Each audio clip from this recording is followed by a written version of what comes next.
आपकी मर्जी, हम कुछ नहीं कहते हैं। और कन्या की बाढ़, जिसके घर में बिटियां जायुग में 4-5 बिटियां अगर भला विवाह करने को हो गए, अब बाप बेचारों कितनों कमाई है, करियो 10 लाख 15 लाख को विवाह, तो फिर माइनस में जाओगे। जितना कमाया जीवन में सब खत्म, माइनस में फिर हो जाओगे। और इतने से धन ना घटे, अगर कहूँ ना ही घटे रहो, जी 3 चीजन पहली बात तो घटिए गई, सो हुए नहीं सकल। और अगर ना घटे तो करो बड़े ने से रार माने लड़ाई। कोई बड़े आदमी से अगर दुश्मनी कर लोगे, बड़ी बकरियां बकरा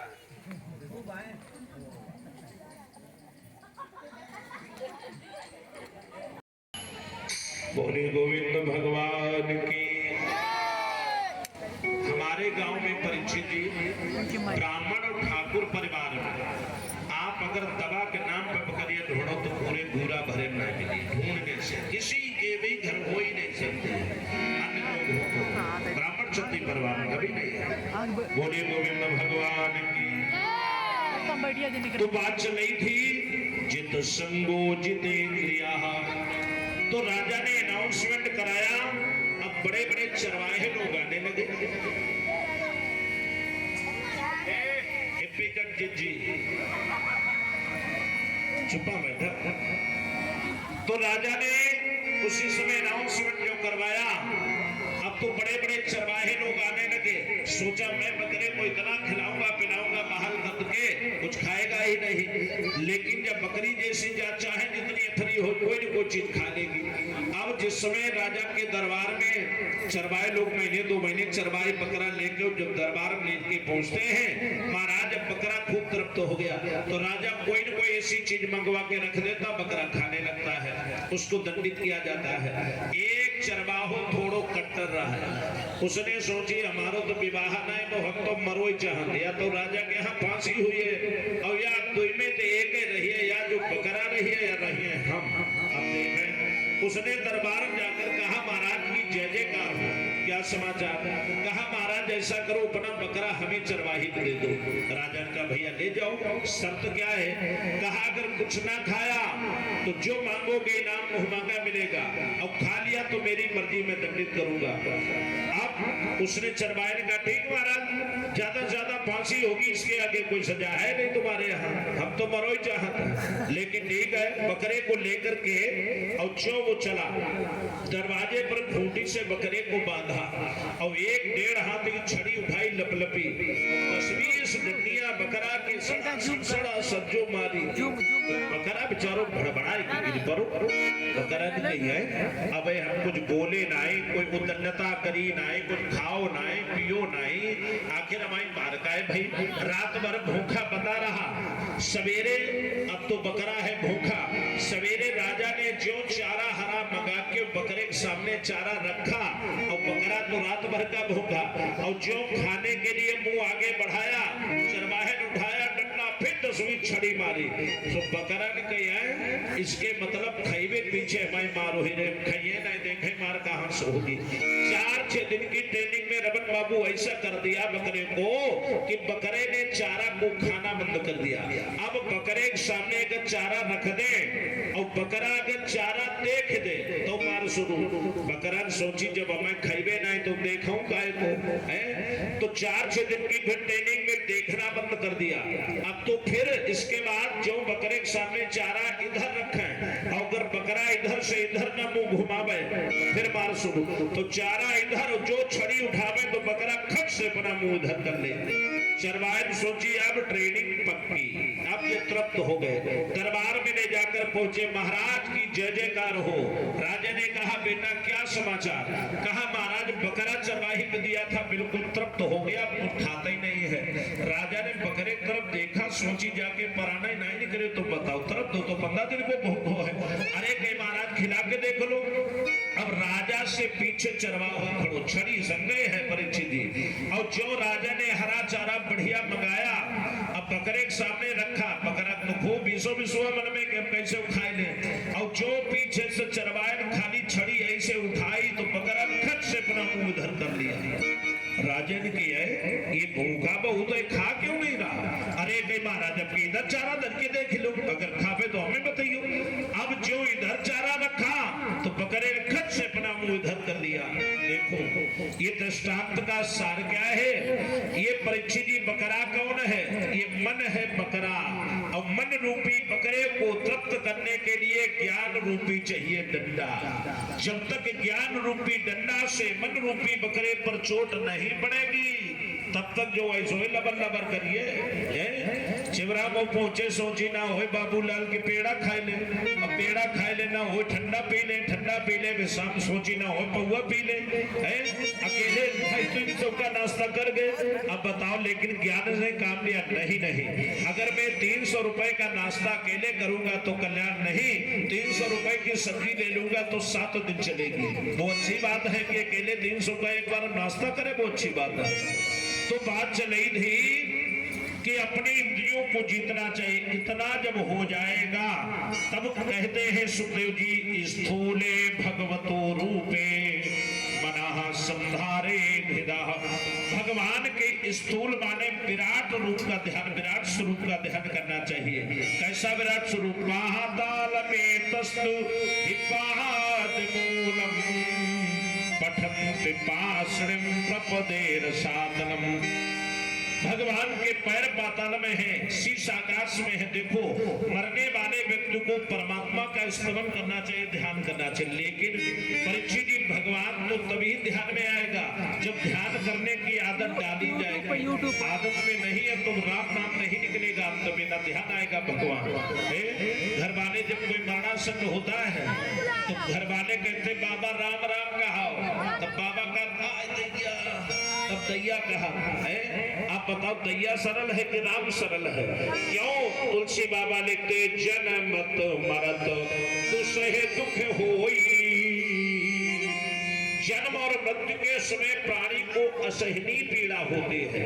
गरुड़ पुराण में तो यहाँ तक लिखाया कि जितना 1000 बिच्छू किसी के डंक मार दे उसके जो छटपटाहट होती है, एक बिच्छू में तो आदमी लोटा लोटा घूम जाता कभी कभी जिससे चढ़ जाए, और जिसके 1000 बिच्छू डंक मार दे जितना कष्ट होता है उससे 10,000 गुना प्राणी को मरते समय कष्ट होता है। ऐसे लिखा गरुड़ पुराण। आप विचार करो, तभी तो मरते समय राम जल्दी नहीं निकलता जिसके बहुत बड़े पुण्य हो, नहीं तो जन्म जन्म। लल्ला पंडित बोल दो जरा। मुनियतन कराही अवंत राम कहिया बदनाही। अंत में वाणी से राम नहीं निकलता। अगर राम नाम की आदत है, किसी को सवेरे उठ के भगवान के मंदिर जाने की आदत होती है, आया और उसके बाद जल चढ़ाने गए। किसी को सुबह सबसे पहले जगने के बाद चाय पीने की आदत होती है, बाद में फ्रेश होते पहले चाय पी लेते हैं। उसी आदत में अगर राम नाम लेने की आदत डाल लोगे तो मरते समय भी राम नाम आदत में अगर हो जाएगा और वो आदत में नहीं है तो फिर राम नहीं निकलता है। भगवान सुखदेव स्वामी कहते हैं मरने वाले व्यक्ति को भगवान का स्तवन करना चाहिए। और कहा महाराज ये दूसरा प्रश्न है, दुनिया कैसे बनी? कहा भगवान ब्रह्मा के द्वारा सबसे प्रथम अज्ञान की 5 वृत्तियों को जन्मेगा। इसके बाद ब्रह्मा के 4 बेटा हुए, सनकम चा सनंदम चा सनातन मथा प्रभु सनत कुमारम चा मुनि निष्क्रिया नूर्धरे दशा। सनक सनंदन सनातन और सनत कुमार ये ब्रह्मा के 4 पुत्र हुए। चारों बेटाओं ने कहा पिताजी आदेश करो। ब्रह्मा ने कहा बेटा सृष्टि की रचना करो। चारों बेटों ने मना कर दिया, पिताजी मेरे द्वारा सृष्टि रचना नहीं होगी, मैं तो निष्ठ ब्रह्मचर्य का पालन करूंगा। ब्रह्मा जी को बड़ा कष्ट हुआ। उसी समय आंखों से आंसू निकले। साबैरुरोत देवानां पूर्वजो भगीवान भवा नामानि कुर्मे धाता स्थानानि च जगद्गुरु। हे जगत गुरु नामानि कुर्मे धाता, हे विधाता मेरा नामकरण करिए और मुझे रहने को स्थान बताइए, मैं कहां पर रहूं। ब्रह्मा ने कहा बेटा तुम्हारा रोते हुए जन्म हुआ इसलिए तुम्हारा नाम रुद्र होगा। बोलिए रुद्रदेव भगवान की। जो रुद्र नाम पड़ा, कहा ब्रह्मा ने तुम्हारे रहने के लिए मैंने हृदय प्राण आकाश वायु जल सूर्य चंद्रमा इनकी पहले रचना की है। अब तो कहा 11 तुम्हारे रुद्र रूप नाम होंगे, 11 रुद्राणी होंगी। कहा पिताजी आदेश करो। ब्रह्मा ने कहा सृष्टि की रचना करो। रुद्र भगवान परीक्षित जी भूत प्रेत विशाल पैशाच डाकिनी शाकिनी यक्षिणी योगिनी और जो इन्होंने बनाना प्रारंभ किया, भगवान ब्रह्मा ने देखा जितनी रचना करते हैं एक दूसरे को वापस मार पीट के खा पी के मामला बराबर हो जाता। ब्रह्मा ने कहा भैया बंद कर दो, बंद कर दो। कहा महाराज आपने कहा शुरू, हम शुरू, आपने कहा बंद हो जाओ, बंद। अरे ब्रह्मा ने कहा ऐसी रचना करने से लाभ भी क्या है। अब की बार ब्रह्मा जी ने 10 पुत्रों को और जन्म दिया। परीक्षित जी व्यास लिखते हैं कौन 10 पुत्र है। मरीचिर अत्रि अंगिरसौ पुनस्त्या पुलिहा कृतो भृगुर्वसिष्ठो दक्षस्य दशम स्मृत नारदाः। ब्रह्मा जी के द्वारा मरीचि जी को जन्म मिला, अत्रि जी को जन्म मिला, अंगिरा जी को जन्म मिला, पुलस्त जी को जन्म मिला, पुलह जी को, क्रतु जी को, भृगु जी को, वशिष्ठ जी को, दक्ष जी को 10वें पुत्र होते नारद जी। अब कहां से कौन पुत्र हुआ। उत्संगा नारदो जगे। ब्रह्मा जी की गोद से संत नारद जी की उत्पत्ति हुई। और दक्षो अंगुष्यास हुआ।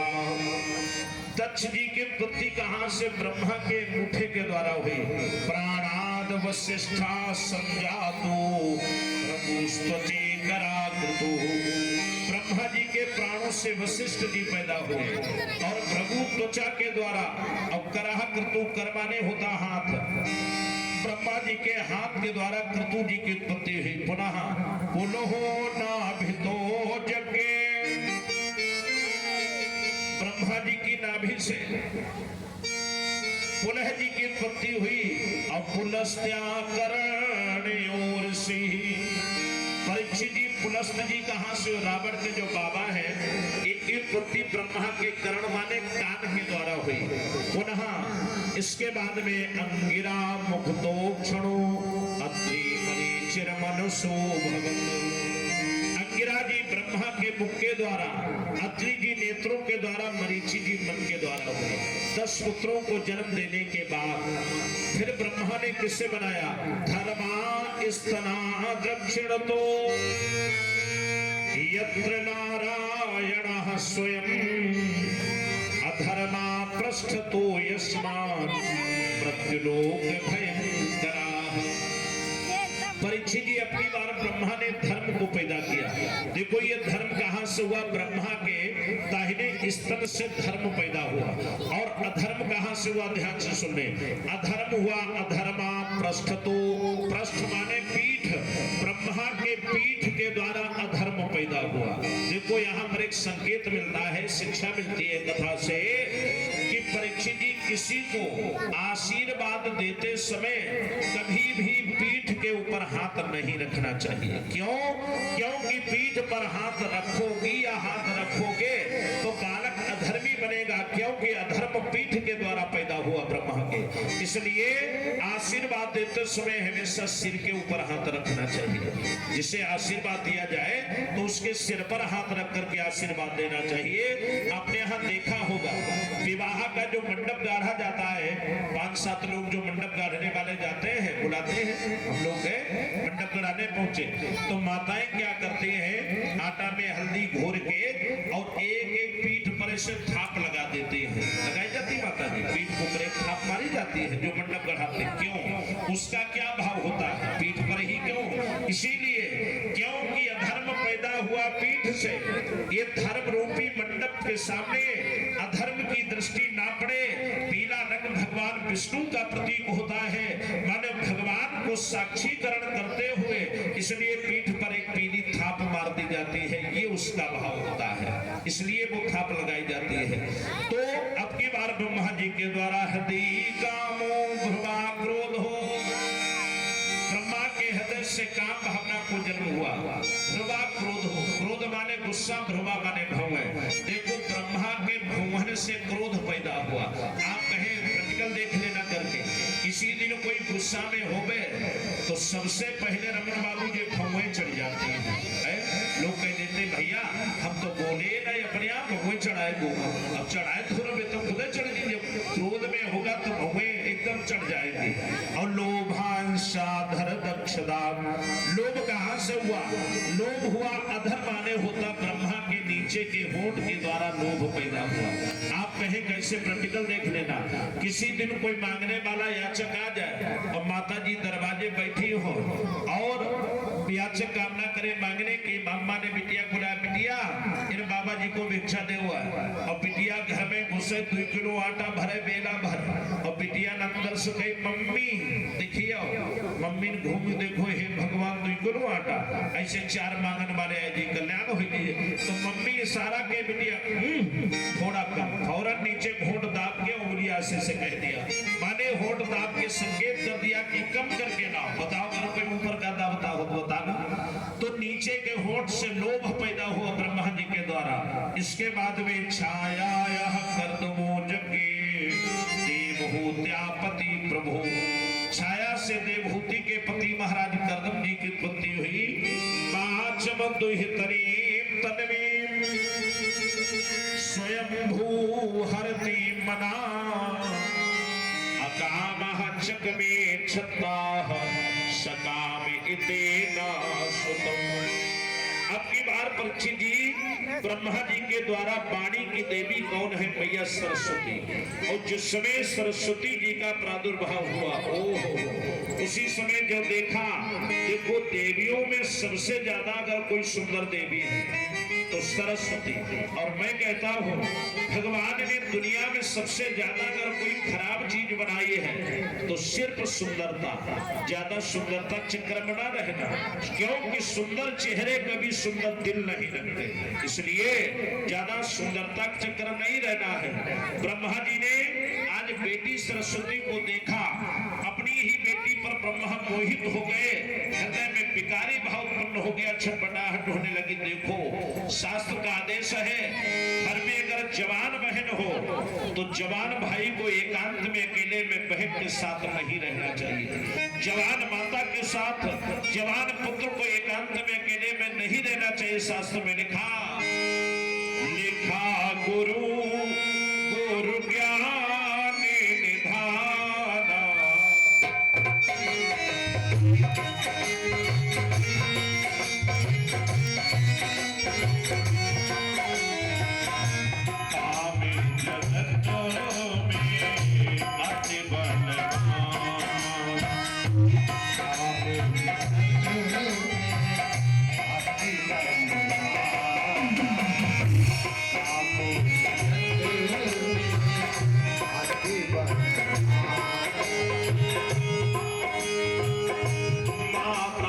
सुता पुत्री के न होई,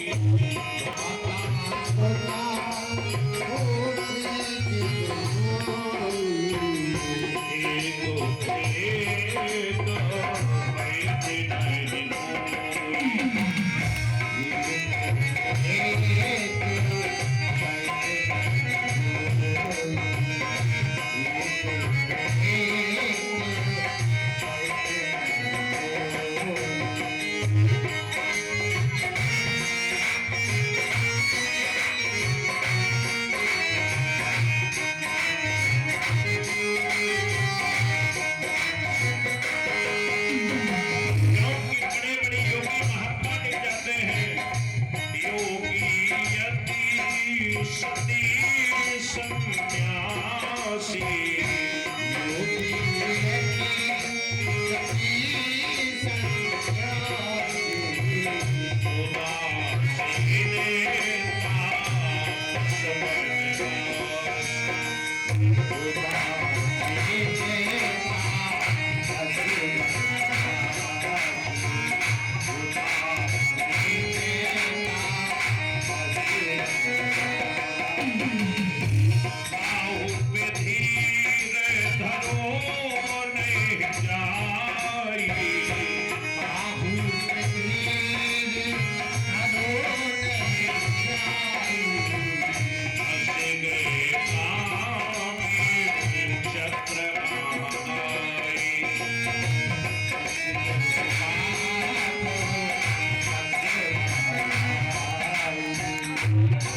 विचार करो, जब ब्रह्मा सरीखे बेटी पर मोहित हो गए तो दुनिया के लोगों का क्या हाल होगा।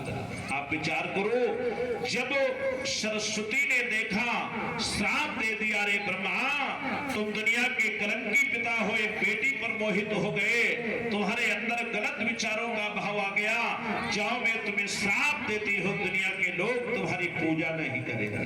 आप देख लो, हर गांव में लक्ष्मी नारायण के मंदिर हो सकते, शंकर पार्वती के, राधा कृष्ण के, दुर्गा के, लेकिन बताओ अगर कोई ब्रह्मा का मंदिर बनवाता हो, श्राप लग गया, पुष्कर में है, वहां पर भी प्रसाद नहीं चढ़ता, दर्शन नहीं होते हैं। ब्रह्मा ने कहा बेटी तुम्हारा श्राप मुझे स्वीकार है, लेकिन बेटी मैं तुम्हें वरदान देता हूं, तुम्हारी त्रिकाल समयों में पूजा हुआ करेगी। तुम दुनिया में संध्या मां के नाम से जानी जाओगी। सर्वप्रथम प्रातःकालीन संध्या, द्वितीय मध्यकालीन संध्या और तृतीय संध्याकालीन संध्या। तुम दुनिया में मां के नाम से जानी जाओगी और माता का स्थान बड़ा होगा। परीक्षित जी, दुनिया में माता का स्थान बड़ा है। अपने यहाँ संतों ने जिस समय दृष्टि डाली नदियों पर तो स्थान दे दिया गया गंगा माता, यमुना माता। हम लोग जिस देश में रहते नाम है भारत माता।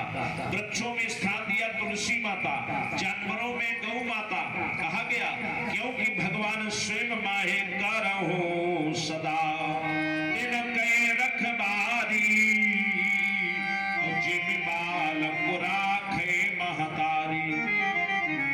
तो भगवान तो स्वयं महतारी है, राधे कृष्ण पहले माँ को नाम जोड़ गए, आगे सीताराम है। तो कहा ब्रह्मा जी ने उसी समय अपने शरीर से कोहरा पैदा कर दिया, तभी से कोहरा पड़ने लगा। इसके बाद एक भाग के द्वारा शंभु मनु और दूसरे भाग के द्वारा शत्रुपा जी का ब्रह्मा जी के द्वारा जन्म होता है। कहा पिताजी आदेश करो। ब्रह्मा ने कहा तुम सृष्टि की रचना करो। कहा पिताजी मेरे द्वारा मैथुनी सृष्टि की रचना होगी, उसके लिए हमें चाहिए पृथ्वी। ब्रह्मा ने कहा विचार किया क्या करें, पृथ्वी तो ये रखी थी उस समय वरुण देव की राजधानी का नाम है विवाहपुरी, ये पृथ्वी विवाहपुरी में रखी थी। इत्याभिद्याय तो नासा विवरास हसान बाराह तो को निरगा अगोष्ठ परिमाण। ब्रह्मा की नासिक छिद्र के द्वारा 12 शिशु का प्रादुर्भाव हुआ। बोलिए 12 देव भगवान की जय हो।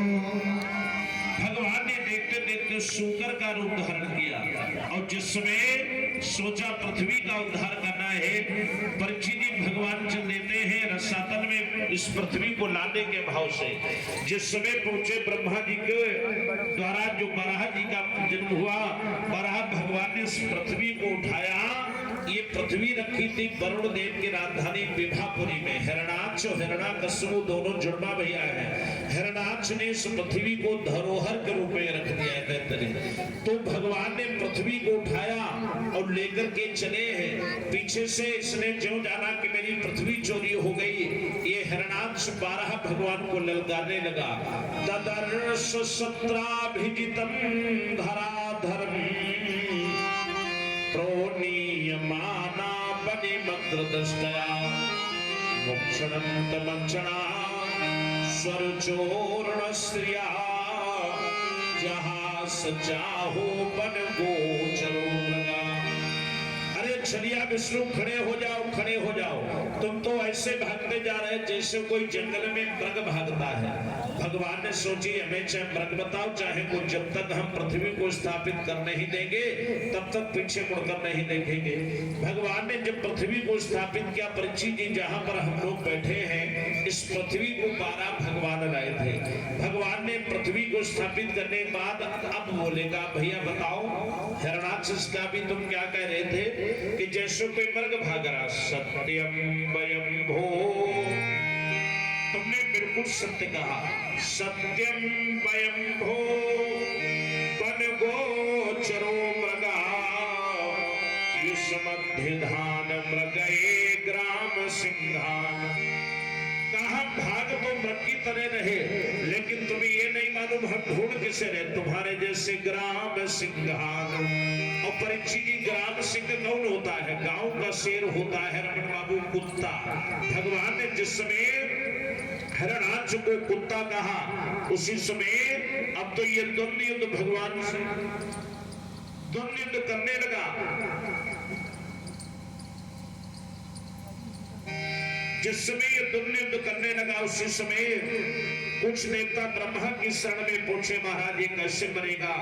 ब्रह्मा ने कहा चिंता न करो, इसके मरने का अभिजीत नामो मुहूर्त निश्चित है, उसी में प्राणांत होना है। जिसमें अभिजीत मुहूर्त आया, ब्रह्मा जी देख ही रहे थे तब तक हिरणाक्ष को, और जो आज 12 भगवान का युद्ध होने लगा, 12 भगवान ने एक मुक्का मारा, हिरणाक्ष का प्राणांत हो गया। आकाश से देवता पुष्पों की वर्षा करते हैं। बोलिए कृष्ण चंद्र भगवान की जय हो। आइए दोबारा हम लोग भी जय जयकार कर दें। श्री राम जय राम जय जय राम।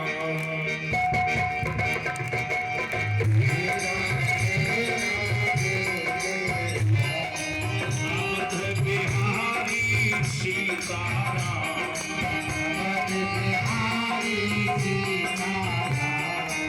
जय जय विपत्ति हरणे,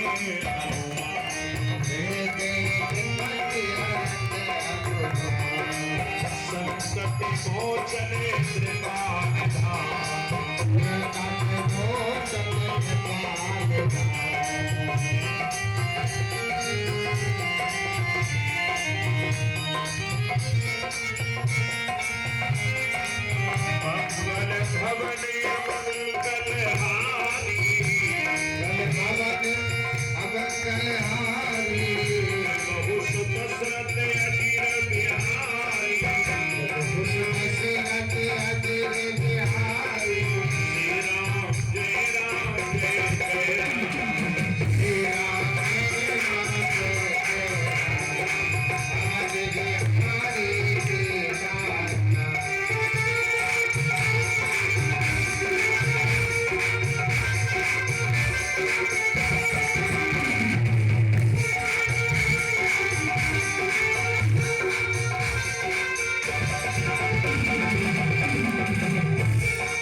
सुखदेव जी ने जो कथा सुनाई, इधर सुखदेव जी के द्वारा परीक्षित को कथा सुनाई गई। कहा राजन अब क्या सुनोगे? निवेदन किया महाप्रभु, आपने बताया संभव मनु शत्रुपा जी का जन्म हुआ, महाराज इनके द्वारा आगे दुनिया में कौन पहले हुआ? कहा राजन आदि मानव पुरुष सबसे पहले हुए स्वयं मनु और माता शत्रुपा जी। तो कहा महाराज इनके द्वारा कौन हुआ? इन स्वयं मनु शत्रुपा जी के द्वारा मैथिली सृष्टि में परीक्षित जी 2 पुत्र हुए, प्रियवत और उत्तानपाद। 3 कन्याएं हुई, आकुति, देवहूति और प्रसूति। ये 3 कन्याएं हुई। परीक्षित जी ने पूछा महाराज उन तीनों कन्याओं का विवाह कहाँ हुआ? कहा राजन तीनों कन्याओं में बड़ी बेटी है स्वयं शत्रुपा जी के यहाँ आकुति जी का विवाह रुचि प्रजापति के साथ में हुआ। दूसरी बेटी है देवहूति, इनका विवाह महाराज कर्दम ऋषि के साथ में हुआ। परीक्षित जी ये वही कर्दम ऋषि है जिनके घर में 9 कन्याएं हुई और 1 पुत्र हुआ जिनका नाम पड़ा भगवान कपिल देव। देखो आज समय में घर में अगर 2-4 बिटियां हो जाए तो लोग परेशान होने लगते हैं। महाराज कर्दम ऋषि के घर में 9 कन्याएं हैं और फिर भी बड़े प्रसन्न है, धन्य है प्रभु हमारे घर में 9 कन्याओं को तुमने भेजा है, जन्म दिया है, बड़े सुंदर मन में भाव है। देखो एक बात और कह दूं, जिस घर में बेटी का जन्म नहीं होता है, जिसके लड़के लड़का हो, उसके जीवन में कभी रिद्धि सिद्धि का वास नहीं होता। आप कहे मानस में प्रमाण दिया गया, जब ते उमा शैल गृह जाई तो सकल सिद्ध संपत्ति तहाँ छाई। सकल सिद्ध संपत्ति तहा। देखो परीक्षित जी, जिसके घर में बेटी होती है उसके घर रिद्धि सिद्धि बेटी के जन्म के साथ ही जन्म लेती है। एक बात और, जीवन में बेटा अगर वारिस है तो जीवन में बेटी भी वारिस है। जीवन में बेटा अगर मान है तो बेटी जीवन में गुमान है। बेटा अगर जीवन में वंश है तो बेटी भी तो तुम्हारा ही तो अंश है। जीवन में अगर बेटा आन है तो बेटी जीवन की शान है। जीवन में बेटा अगर तन है तो बेटी जीवन का असली मन है। देखो जीवन में अगर बेटा संस्कार है तो बेटी संस्कृति है। जीवन में बेटा अगर दवा है तो बेटी दुआ है। जीवन में बेटा अगर शब्द है तो बेटी अर्थ है। बेटा अगर गीत है तो बेटी जीवन का असली संगीत है। पिता के पास रात में चारपाई पे एक साइड में बेटा की चारपाई पड़ी हो घर में और एक साइड में बेटी की चारपाई पड़ी हो और रात में 12 बजे बैसाख जेठ के महीने में पिता को प्यास लगे और लड़का का नाम लेके बुलाइए, भैया उठाओ प्यास लगी ने पानी दो, भैया लाओ प्यास लगी। तो पहले बात तो लड़का बोलिए और बोलते ज्यादा तुमने कही तुम्हें 12 बजे बहुत ढुकास लगा, अब तो तुम्हारे दिन बाल्टी धंधी रात भर पानी पियो ले। और बेटी को बुलाना नहीं है, बेटी बिना बुलाए उठेगी और कहेगी अरे पिताजी अभी हम पानी लाके दे रहे हैं, आप प्रैक्टिकल करके देखे ना। बेटी बिना बुलाए पानी लाके देगी बिना बुले, और बेटा बोलने से भी 4 बातें बनाएगा। इतना अंतर होता बेटी और बेटा में। तो महाराज आज वही 9 बेटियां इनके घर में हुई और दुनिया में कौन नहीं उन बेटियों को जानता है। ये 9 कन्याएं 9 ऋषियों को विवाही गई। परीक्षित जी बड़ी बेटी का नाम है कला, ये परीक्षित ऋषि को विवाही गई। दूसरी का नाम है अनुसुईया, कौन नहीं दुनिया में माता अनुसुईया की कथा जानता है, जिनके घर में भगवान को भी बालक के रूप में बनना पड़ा, ये अत्रि ऋषि को विवाही गई। तीसरी कन्या थी, बेटी नाम था श्रद्धा, ये अंगिरा ऋषि को विवाही गई। चौथी का नाम है हविर्भू, ये पुलस्त ऋषि को विवाही गई। 5वीं का नाम है गतिमान, ये पुनः ऋषि को विवाही गई। 6ठी का नाम है ऊर्जा, जिन्हें अरुंधति कहते हैं, ये वशिष्ठ महाराज को विवाही गई जो राम के कुल के आचार्य थे। महाराज 8वीं कन्या है चित्ती, ये अथर्वा ऋषि को विवाही की, जिनके पुत्र हुए दधीच। नैमिष के जिस समय सीतापुर की ओर बढ़ेंगे तो एक स्थान है मिश्रिक, मिश्रिक में 60,000 वर्ष बैठ करके दधीच जी ने तपस्या की है, इसलिए तीर्थ वर नैमिष विख्याता अति पुनीत साधक सिद्धिदाता।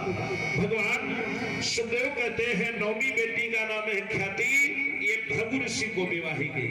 ये 9 कन्याएं 10वें पुत्र हुए भगवान कपिल देव, जिन्होंने कपिल जी ने आज वक्ता के रूप में, स्वयं भगवान के स्वरूप है लेकिन वक्ता के रूप में कपिल बैठे हैं और माता नीचे श्रोता के रूप में बैठी है। इस भागवत कथा को कपिल देव ने अपनी माता को ज्ञानोपदेश किया, अपनी मैया को ये कथा को उपदेश दिया। बोले कपिल भगवान की। कहा तीसरी कन्या शंभु शत्रुपा जी के द्वारा आकृति देव होते, और तीसरी कन्या है प्रसूति, ये प्रसूति महाराज दक्ष जी को विवाही गई। परीक्षित जी ने पूछा महाराज ये वही दक्ष है जो शंकर जी के ससुर थे? कहा अरे महाराज तो इनके यहाँ कितनी कन्याएं हुई? कहा राजन इनके यहाँ 16 कन्याएं हुई।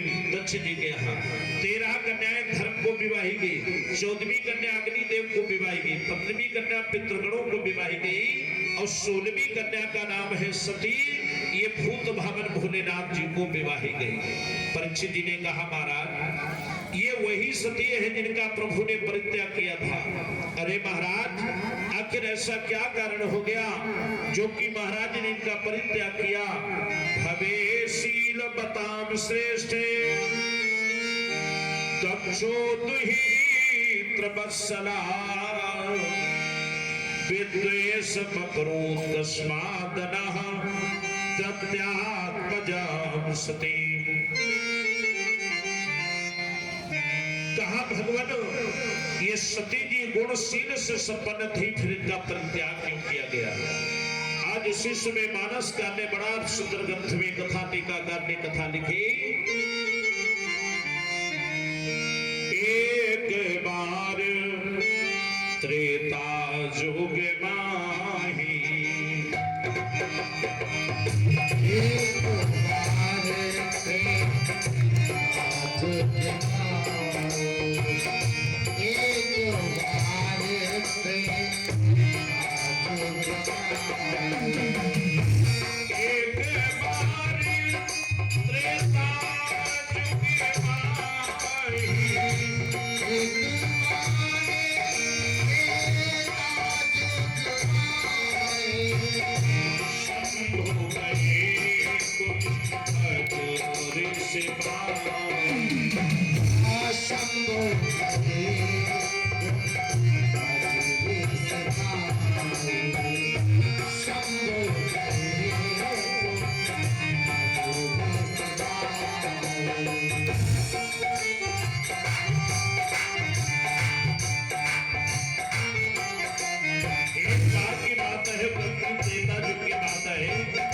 संगी सती जग जननी भवानी,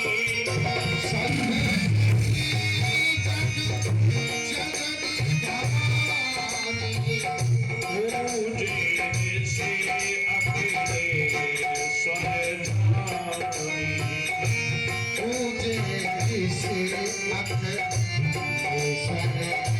जानी, पूजे से अखिलेश्वर जानी।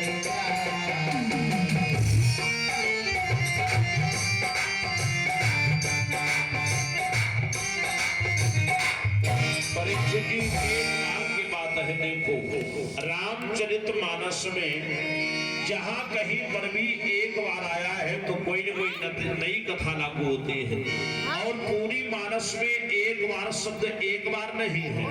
तुलसी बाबा ने 17 जगह एक बार शब्द को प्रयोग किया है, 15 जगह चौपाइयों में है और 2 जगह दोहा में है। तो त्रेता युग की बात है। शंभु गए कुंभज ऋषि पाई, भगवान भूत बावन भोलेनाथ और मैया सती जी दोनों लोग सत्संग करने गए। देखो सत्संग पहले भी होता था, आज भी होता है, कोई नई बात नहीं है। लेकिन भोलेनाथ अकेले नहीं गए। आज के समय में हम लोग अकेले भी सत्संग चले जाते हैं, लेकिन भोलेनाथ दोनों लोग गए। संग सती जग जननी भवानी, और पूजे ऋषि अखिलेश्वर जानी।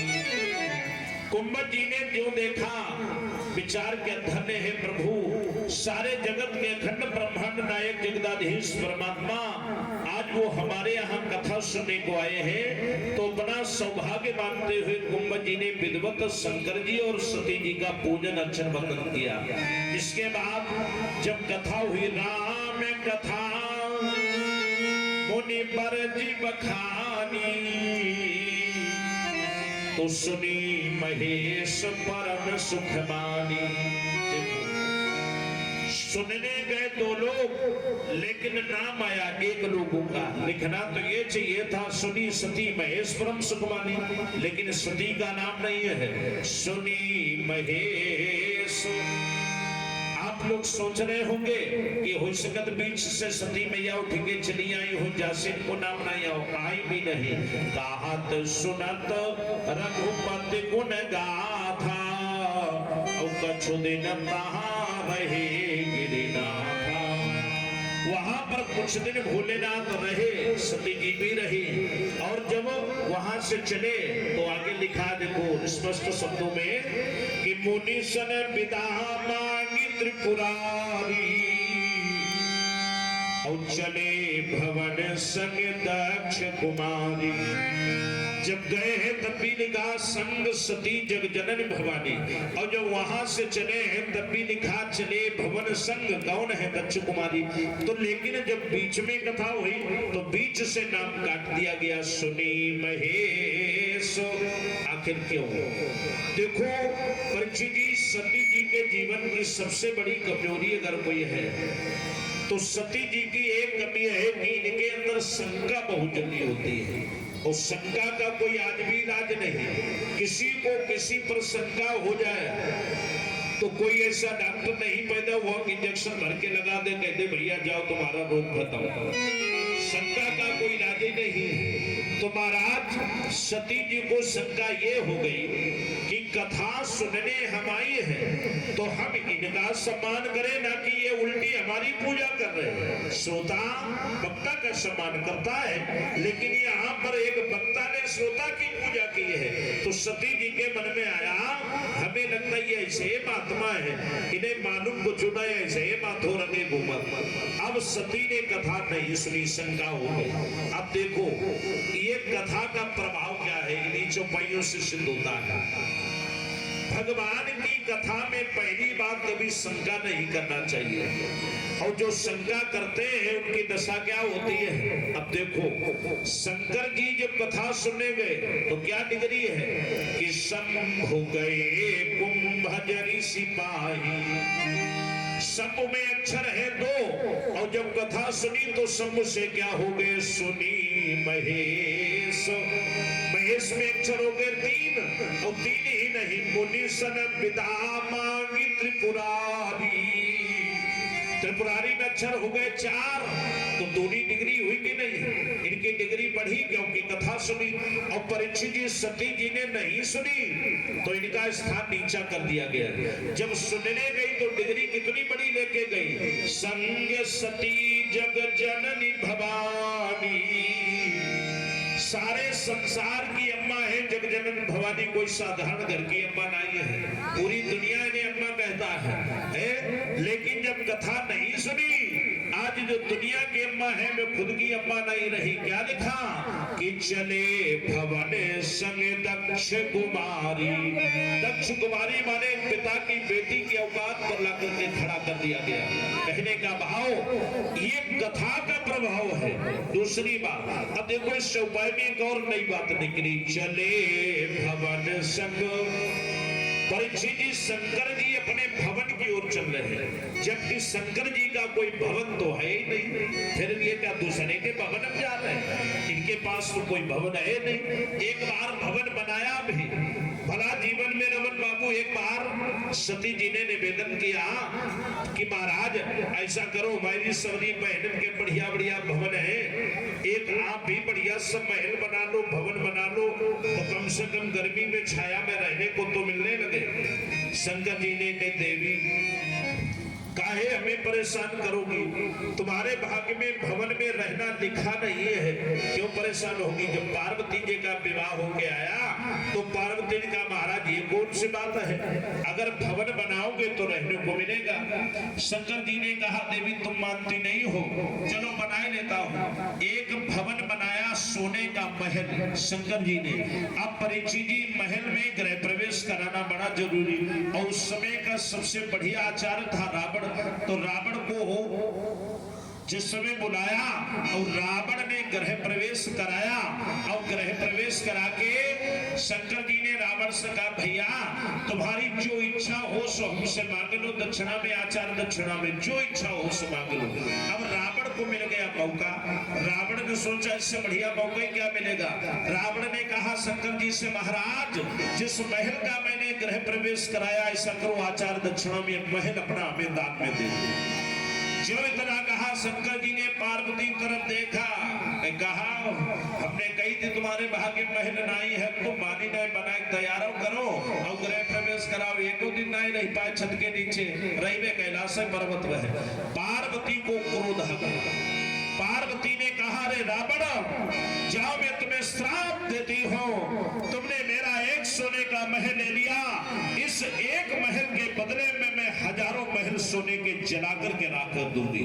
आप देखो दूसरा प्रमाण, जिस समय शंकर जी हनुमान के रूप में आए, शंकर स्वयं केसरी नंदन कहा जाता, शंकर सुमन केसरी नंदन है, माने स्वयं वही केसरी नंदन है। तो शंकर जी जब हनुमान के रूप में चले तो पार्वती का सवाल तो हम ब्रह्मचारी बनेंगे, तुम कैसे चलोगी हमारे साथ। तो पार्वती ने कहा तुम बनोगे ब्रह्मचारी तो हम बनेंगे तुम्हारी पूंछ।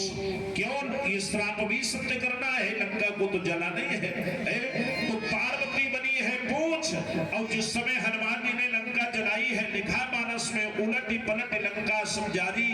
जिस समय लंका को जलाया और जिस समय हनुमान जी सीता जी के पास में आए, तो वहां पर विचित्र बात सीता जी से पूछी। लंका को पूरे हजारों महलों को जलाकर राख कर दिया, जबकि लोग कहते सोना जलता नहीं है। बताओ लंका में सोने के आज कहीं ढूंढो तो पता नहीं लगेगा। लंका सब राख हो गई जल करके, सोना भी। देखो अब सीता जी के पास इस समय आए तो सीता जी ने पूछा, वीर हनुमान,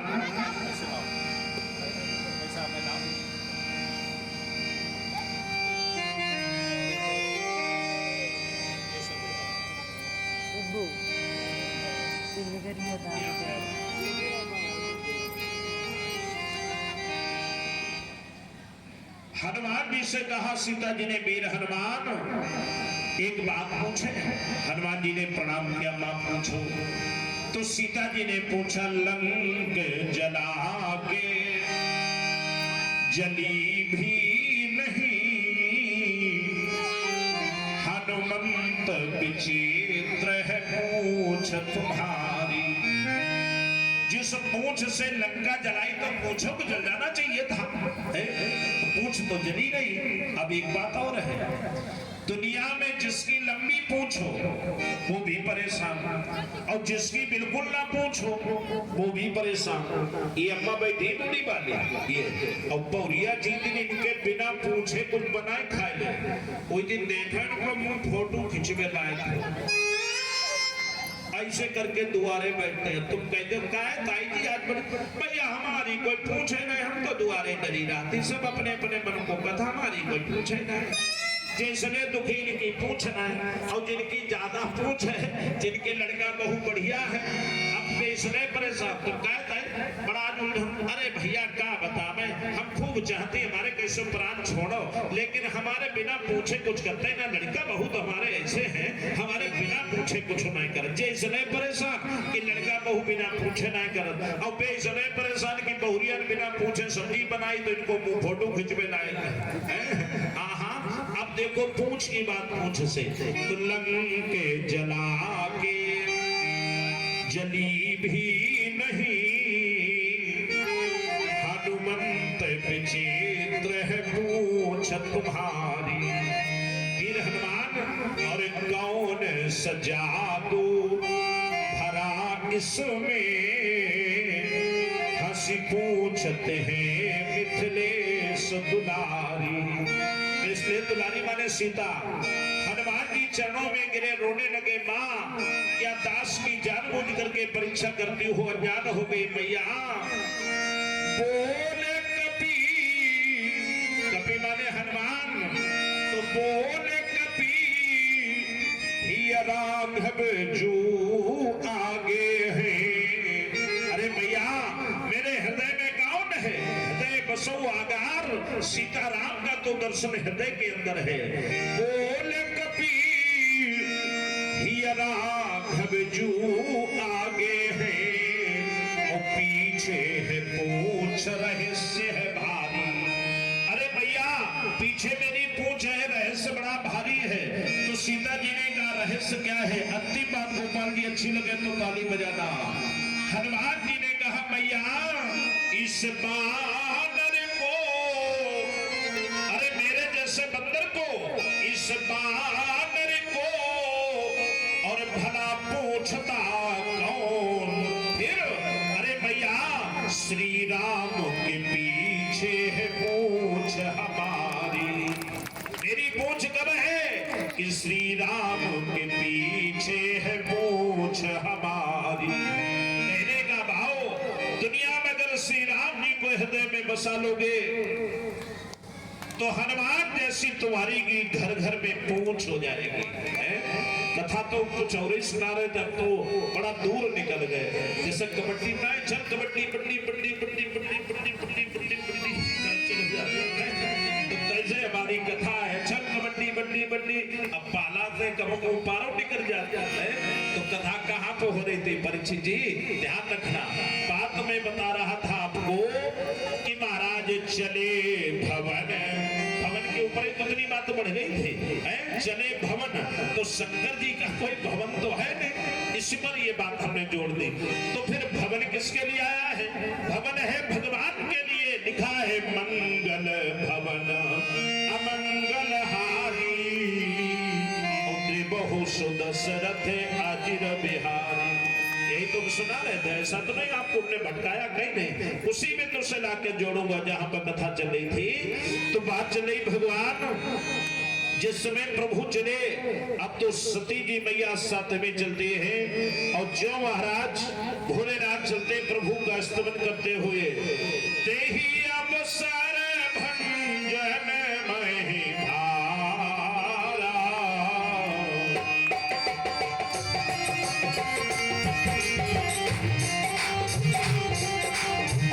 तेही अवसर भंजन महि भारा,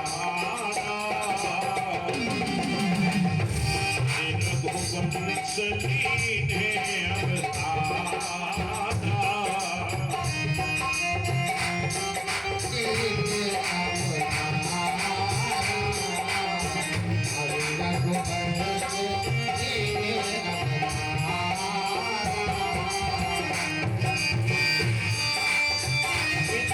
बचने बजराज उदासी,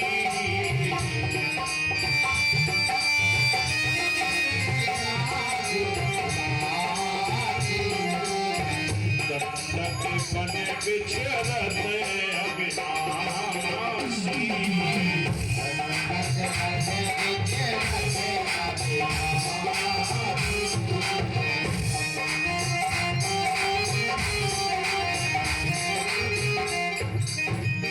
इधर से प्रभु श्री राम जी लक्ष्मण जी के सहित चलते जा रहे, उधर से भोलेनाथ सती में आ रहे, मार्ग में भेंट होने जा रही। देखो हमेशा जीवन में याद रखना, ज्ञान पाना हो तो काशी जाइए, प्रेम पाना हो तो श्री वृंदावन धाम जाइए, भक्ति प्राप्त करना हो तो यमुना के किनारे जाइए, मुक्ति प्राप्त करना हो तो गंगा के किनारे जाइए, और भगवान को प्राप्त करना हो तो सदैव भगवान की कथा में आइए, क्योंकि कथा सुनने से ही भगवान मिलते हैं।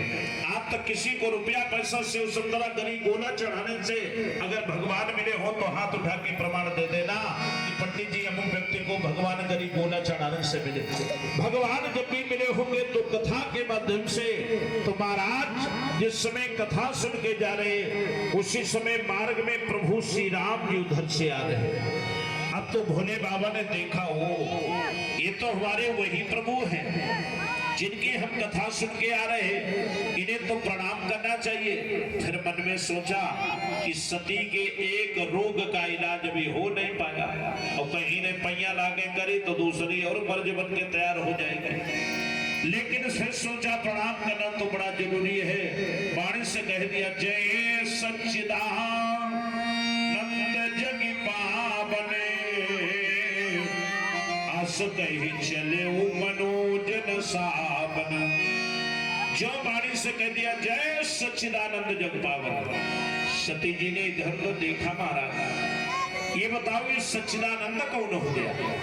भोले बाबा ने कहा, देवी ये हमारे वही प्रभु हैं भी जिनकी कथा सुन के आ रहे। सती ने काहे को गजब करे, इनकी पत्नी सीता खो गई, से अपनी पत्नी के मारे रो रहे, हा सीते हे खग मृग हे मधुकर सेनी, तुम देखी सीता मृग नैनी। ये पत्तों से बच्चों से पूछ रहे और तुम इन्हें भगवान मान रहे। भगवान होते तो अपनी पत्नी ढूंढ ले पहले, भला हाँ, और तुम इन्हें भगवान मानते हो। हम इन्हें भगवान नहीं मानने वाली सच्चिदानंद नहीं। भोलेनाथ ने कहा, देवी यही तो हमारे प्रभु हमारे इष्ट हैं। सती जी ने कहा, प्रभु आप तो दुनिया में शंकर जगतो बंद जगदीशा, असुर नर मुनि सब नामक सीसा। सभी देवता नर किन्नर यक्ष गंधर्व तीन मुनि सतीन तुम्हें प्रणाम करते हैं। सो तुमने इन राजा के लड़कों को प्रणाम किया, हम महाराज ऐसे नहीं मानने वाले। फिर सती जी ने कहा, हम इनकी परीक्षा करके देखोगे, अगर नारायण होंगे तो पहचान लेंगे, नहीं तो दशरथ के तो लड़के कंफर्म ही हैं। अब जिस समय इतने कहा सती जी से, अरे देवी तुम्हें क्या हो गया, तुम मेरे प्रभु की परीक्षा मत करो। देखो ये बात और देखो, जीवन में कभी भी भगवान की परीक्षा नहीं करना है। अगर करना है तो अपने भगवान की रोज प्रतीक्षा करो। भगवान प्रतीक्षा का विषय है, भगवान परीक्षा का विषय नहीं है।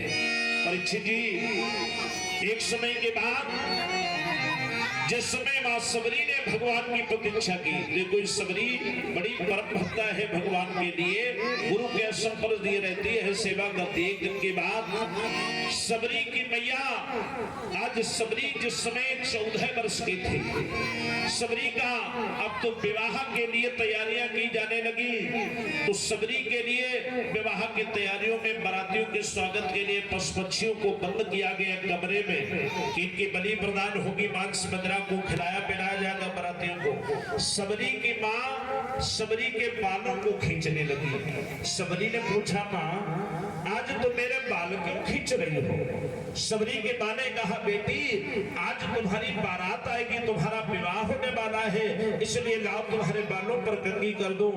सबरी ने कहा, मां मेरा विवाह होगा तो ये बताओ फिर पशु पक्षियों को क्यों बंद किया गया? कहा क्या होगा उस विवाह में? कहा बेटी बारातियों के स्वागत सम्मान के लिए इनको मांस को खिलाया पिलाया जाएगा बारातियों को। सबरी ने सोचा, एक मेरे खातिर इन हजारों पशु पक्षियों की बलि प्रदान होगी। आज अपने बालों को खींच करके जिसमें झटका मारा, छुड़ाया मैया से बालों को और दौड़ती हुई सबसे पहले दरवाजे को खोल दिया। जिस समय द्वार खोल दिए पशु पक्षी आज सबरे बंधन मुक्त हो गए, सब उड़ने लगे। पशु पक्षी आज बोलने लगे, बेटी तुमने मेरे प्राणों को बचाया, तुमने मुझे जीवन से बंधन मुक्त किया, मैं तुम्हें आशीर्वाद देता हूँ, तुम भी दुनिया से बंधन मुक्त हो जाओ। इस सबरी को आशीर्वाद दे दिया गया। जिस समय अब घर छोड़ करके माता चल देती है परीक्षित जी, लेकिन जात की सूत्रा है, कोई रखने को तैयार नहीं है, क्या करे? इधर एक दिन की बात, तो सबरी के गुरु है, नाम है मतंग ऋषि। ये आश्रम पर चुपचाप रात में झाड़ू लगाती है, संविधाएं पूजन आदि की लाकर रख देती है। 10-20 दिन गुजरे, शिष्यों ने कहा, गुरुदेव न जाने कौन रात में सफाई करता, आश्रम की झाड़ू लगा देता, पुष्प आदि संविधाएं लेकर लाता है और यह भी नहीं पता कौन है, कहाँ ताका जाए। और जिस समय तकवाई की गई तो एक दिन सबरी रात में झाड़ू लगा रही थी। शिष्यों ने पूछा, देवी तुम कौन हो? कहा मैं जात की शूद्रा हो, मुझे कोई रखने को तैयार नहीं है। गुरुदेव से बताया, गुरुदेव ये जात की सबरी भिगनी जात की है। गुरुदेव ने कोई बात नहीं, भक्ति का मार्ग अलबेला है। परीक्षित जी, जिस समय सबरी गुरु के आश्रम पर रहती है, एक दिन जिस समय मतंग ऋषि का अंतिम समय आया, अपने सभी शिष्यों को बुलाया और सबको कुछ न कुछ आदेश किया। ये सबरी जाकर के गुरु के चरणों में रोने लगी, माथा रख करके, गुरुदेव तुम्हारे जाने के बाद तुम्हारे शिष्य मुझे शासन पर रहने नहीं देंगे, मैं कैसे रहूंगी? मेरे लिए तो कुछ आदेश करते जाओ। उस समय गुरुदेव ने सिर पर हाथ रखा, बेटी तुम्हारे लिए एक आदेश है अंतिम, इस आश्रम को छोड़ करके कहीं मत जाना। बेटी इस आश्रम पर तुम भगवान की प्रतीक्षा करते रहना, एक दिन ऐसा समय आएगा कि भगवान तुम्हारे आश्रम को तुम्हें ढूंढते हुए जरूर आएंगे। जिस समय सबरी भगवान के लिए रोज माला फेरती है, रोज रास्ता देखती है, परीक्षित जी सबरी बुढ़ी हो गई, बाल सफेद हो गए, 10,000 वर्ष हो गए प्रतीक्षा करते आ रहे। मुख में राम आंख में पानी, सबरी तेरी यही कहानी। मुख में राम यही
बेपानी सबरी तेरी यही कहानी ओ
व्यतीत हो गए।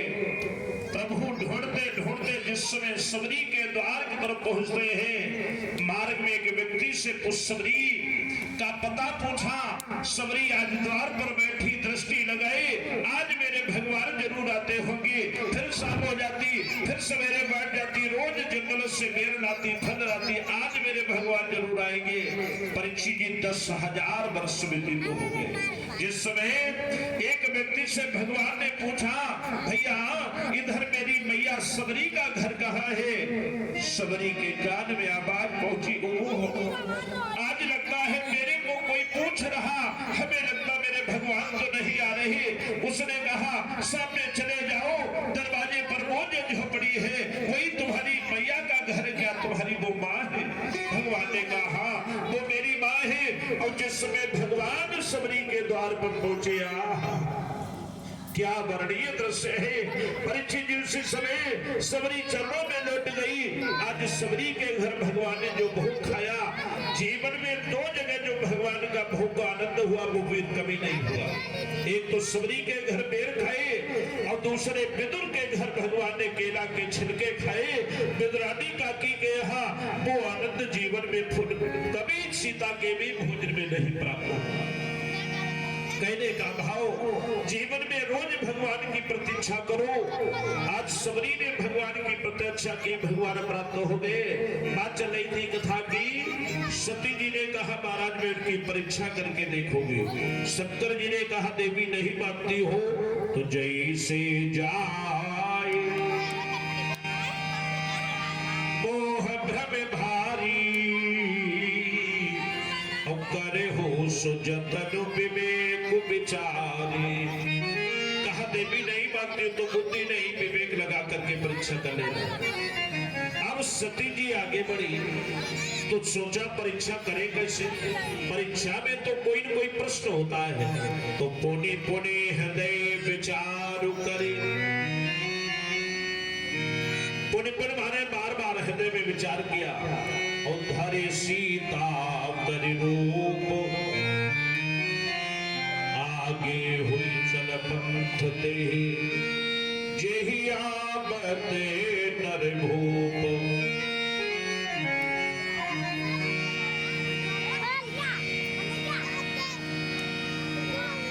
भगवान सुखदेव स्वामी कहते हैं राजन, अब तो आज इसी मार्ग में सीता का रूप बना करके बैठ गई। भगवान तो सबको जानते हैं। मेरे राम जी सरकार ने विचार किया, ओहो मैया ने सीता का रूप बनाया है,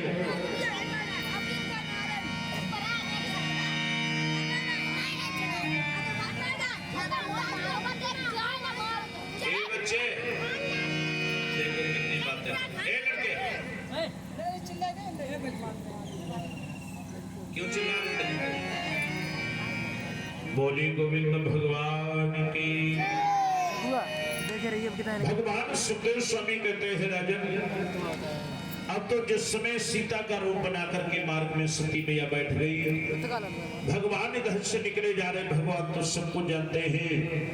आज उसी समय प्रभु ने सोचा, ओहो इन्हें कैसे प्रणाम करो, रूप बनाया इन्होंने सीता का, वैसे तो मेरी ये माँ है, लेकिन प्रणाम नहीं करते तो भी धर्म गया, प्रणाम करता तो भी धर्म गया। अब क्या किया प्रभु ने, जोरी पानी प्रभु कीन प्रणामो, और पिता समेत लीन निज नामो।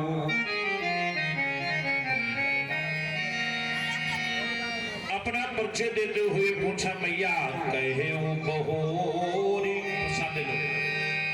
कहाँ रख के तू, और विपिन अकेले फिर हो गई है तू। मैया इस जंगल में तुम अकेली क्या करने आई हो? बैठा ल जैन की जबरदस्ती है। आप बाद में बैठो, आगे ये कहाँ सिद्धांत है भैया, बाद में तो पीछे बैठो, सीधी सी बात है, ये तो जबरई है। बोले गोविंद भगवान की। भगवान सुखदेव स्वामी कहते हैं, राजन अब तो जिसमें कहा मैया बाबा को कहा छोड़िए, प्रभु ने जो इतना पूछा वो हो। सती मैया ने सोचा है, मैंने अपने प्रभु का कहना नहीं माना, ये हमसे मैया कह रहे, मैं शंकर कर काहन माना,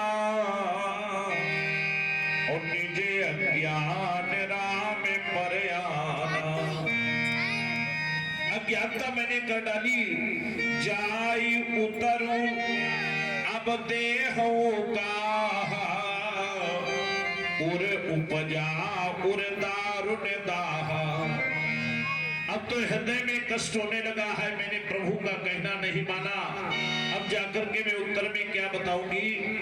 उसी समय सती मैया चलने लगी, भोले रामा इधर बैठे दूर। अब राम जी ने सोचा आखिर हमारी कुछ कलाकारी देखे जाओ, परीक्षा करने आए। उसी समय सती दीख दो तो के मग जाता, आगे राम सहित सीधाता। सती देख मौत के मग जाता,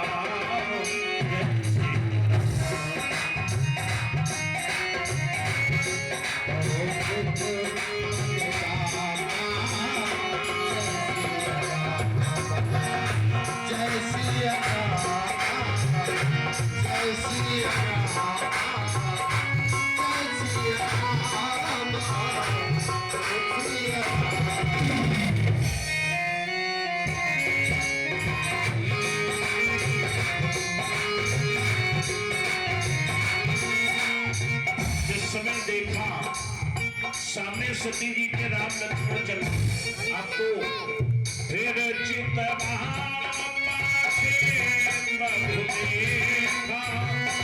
सहित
चली तो राम लक्ष्मण फिर पीछे मुड़ के देखा तो जिनके लिए रो रहे शहीद बंधु सिया वो साथे में है।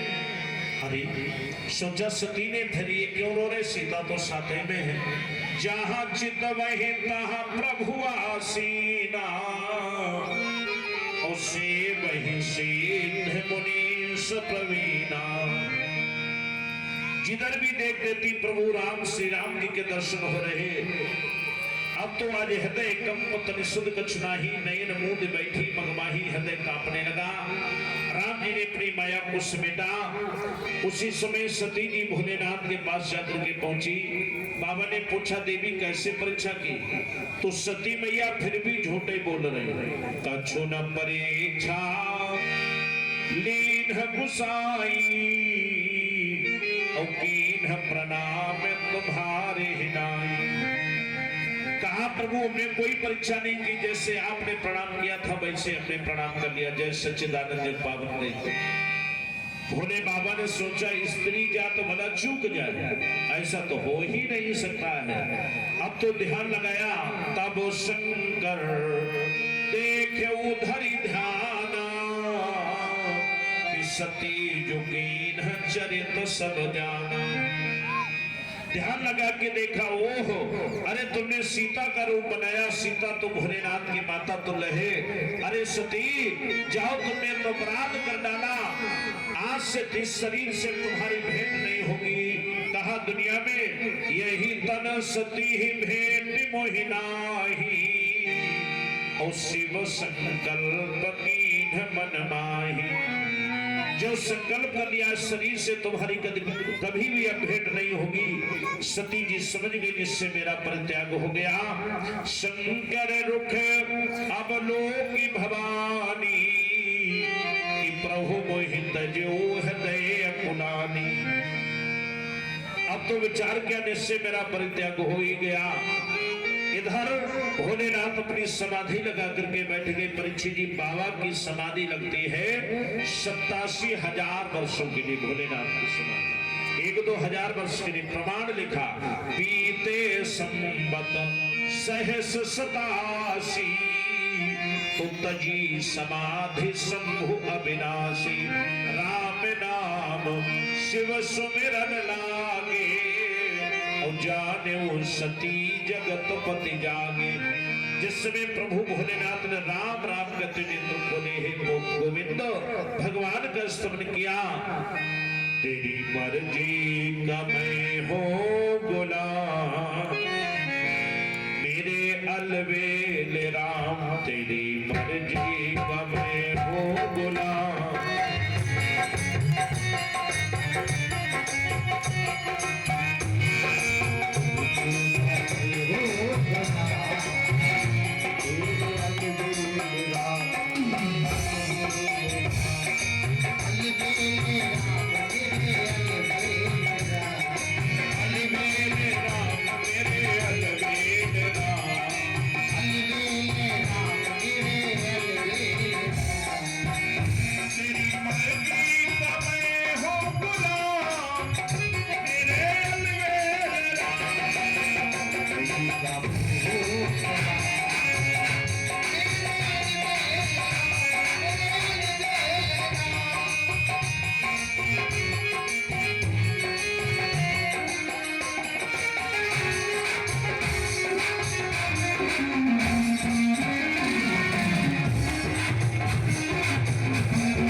थक भी गया हूँ इस लंबे सफर में, थक भी गया हूँ इस लंबे सफर में, जीना हुआ है हराम मेरे अलविदे राम। जीना हुआ है अलबेले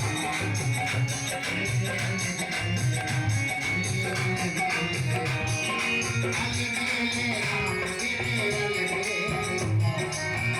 अलबेले राम तेरे अलबेले राम।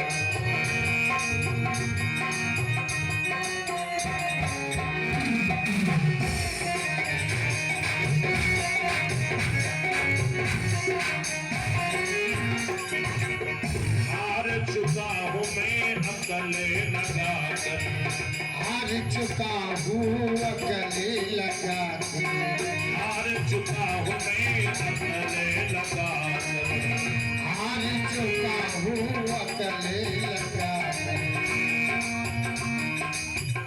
अभी अपना संभालो इंतजाम मेरे अलविदे राम।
शिवनावन में हरि लाल की। अब तो जिस समय राम नाम कहते प्रभु ने नेत्र खोले, अब तो जिस समय मैया ने जाकर किससे चरणों में प्रणाम किया तो भोलेनाथ ने सामने आसन दे दिया। परीक्षित जी, पत्नी का बामांगी स्थान होता है लेकिन माता को तो सामने स्थान दिया जाता है। सती समझ गई, जाय शंभु पद बंदन कीन्हा तो सन्मुख शंकर आसन दीन्हा। सामने आसन दे दिया, समझ गए जिससे मेरा परित्याग हो ही गया। अब तो क्रम चलता रहा। एक दिन के बाद आकाश से कुछ विमान निकले। सती जी ने पूछा, महाराज आज ये विमान कहाँ गिरे जा रहे? कहा देवी ये सब विमान तुम्हारे पिता दक्ष जी के यहाँ जा रहे। कहा महाराज क्यों?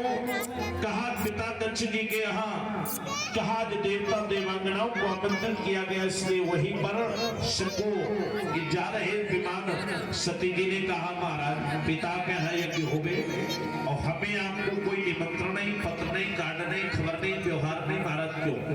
कहा देवी एक बार अनमन हो गई। ब्रह्म सभा हमें सने दुख माना जहू करते अभिमाना। एक बार की बात, ब्रह्मा जी के यहाँ ब्रह्म सभा लगी हुई थी। उस ब्रह्म सभा में समस्त देवता देवांगनाओं को आमंत्रित किया गया।